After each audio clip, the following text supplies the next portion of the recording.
Carral, 12 anos perdidos co goberno popular. Todos sabemos como chegou o goberno ao PP fai 12 anos.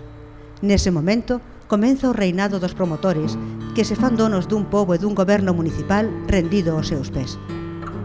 A primeira oportunidade que se perdeu foi a de crear un entorno educativo moderno e cohesionado, cousa que xa o tiña planificado e conquerido o Partido Socialista coa compra da finca anexa ao Colexio Vicente Otero Valcárcel, e coa chegada ao poder do PP e posta en mans das promotoras.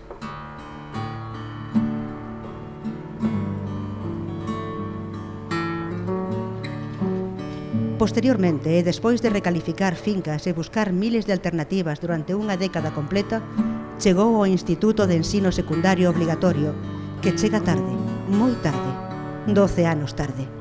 E non sen polémica, dado os exaxerados aproveitamentos urbanísticos concedidos aos propietarios.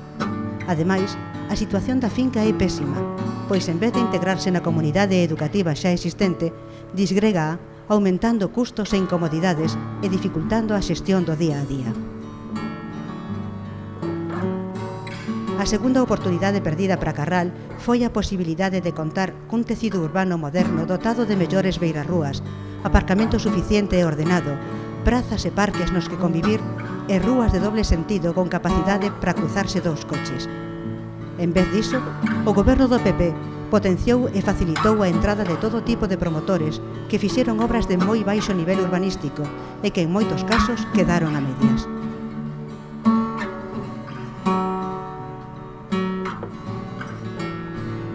Así, e malia ser os anos de maiores ingresos para o concello, Carral segue hoxe igual que hai 12 anos, cunhas rúas intransitables para os peóns, cun aparcamento malo e mal distribuído e cunha falta absoluta de espazos públicos nos que poder convivir.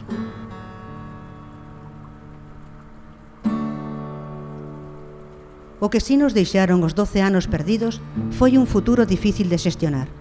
Se se ocuparan os centos de vivendas baleiras coa mesma ratio de poboación actual, Carral medraría en 1728 habitantes, algo inasumible para as infraestructuras públicas actuais, colexio, centro de saúde, abastecemento de auga, depuradoras, etc.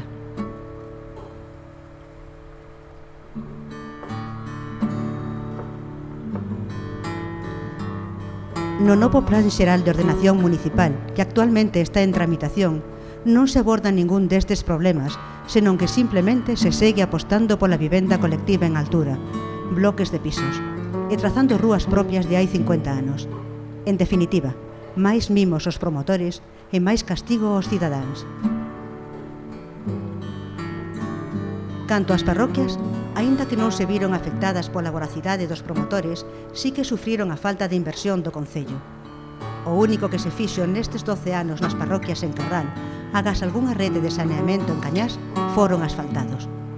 O rural, as nosas parroquias, necesitan urxentemente unha rede de saneamento completa, máis e mellores servizos culturais e deportivos, e máis e mellores transportes públicos. En vez diso, o PP preferiu a cultura do chapapote, gastar os cartos en asfalto e despois nin siquera mantelo. Cada kilómetro asfaltado dun camiño de 5 metros de ancho custa arredor de 100.000 euros. Nos 12 anos de goberno do PP, Carral contou cos máximos ingresos da súa historia, un orzamento anual de máis de 6 millóns de euros.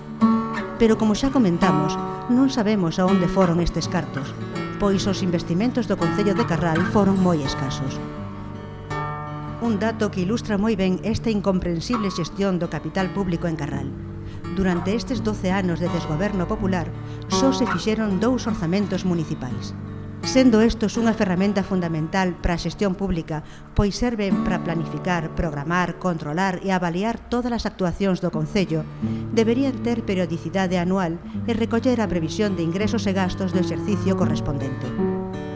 Debido á falta de planificación, o Goberno Popular prefire acabar o mandato cunha débeda récord, das primeiras da provincia, unha débeda de case 4 millóns de euros que nos toca a 567 euros por veciño.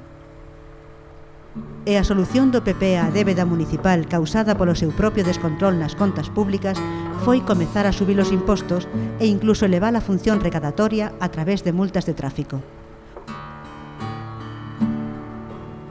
O PP subiu o imposto de bens inmobles, a contribución, nun 50% dende o ano 2010.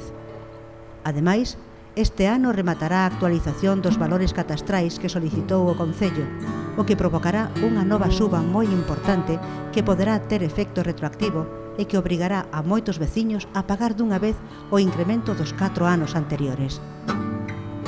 Pero non foi só ese catastrazo. O PP subiu o imposto de vehículos nun 20%, o IAE, o imposto de actividades económicas, as plusvalías, etc. En definitiva, obrigou os veciños de Carral a pagar o pato e salvar o Concello endevedado pola falta de planificación, traballo e criterio do actual goberno popular. Como consecuencia desta falta total de planificación, todo o sistema fai augas. Así, no eido cultural, elimináronse durante anos as subvencións ás entidades e asociacións, malia ser elas as que na maior parte das veces tapan os buratos que deixa aberto o Concello coa súa desidia.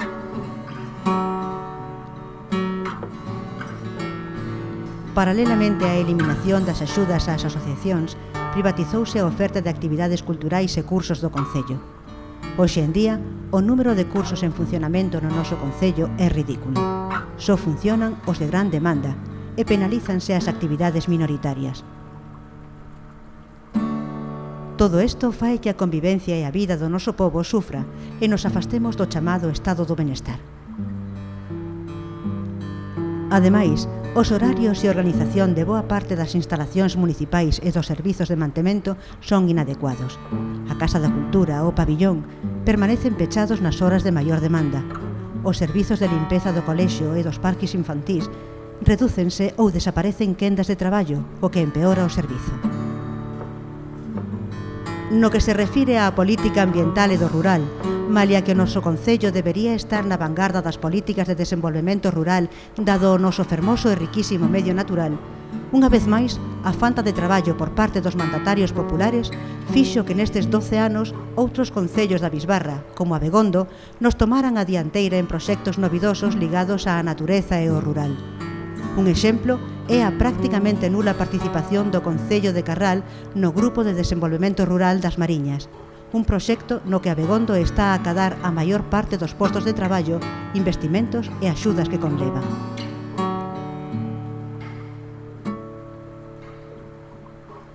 A todo o anterior, engádese a utilización por parte do Goberno Popular dun sistema caciquil e clientelista que fixo que se trasladase a interlocución cos veciños desde a Casa do Concello aos bares do pobo. Mentres tanto, o consistorio convertiuse nun lugar baleiro e sen vida.